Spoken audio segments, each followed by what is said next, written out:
So tatanggalin natin kay Hydra. Okay? So turn off muna natin ang phone.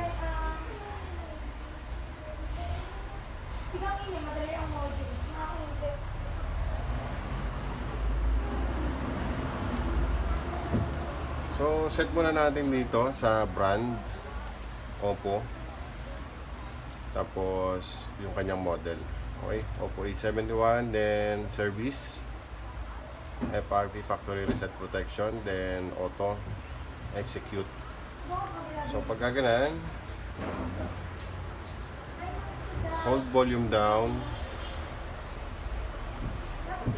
insert USB.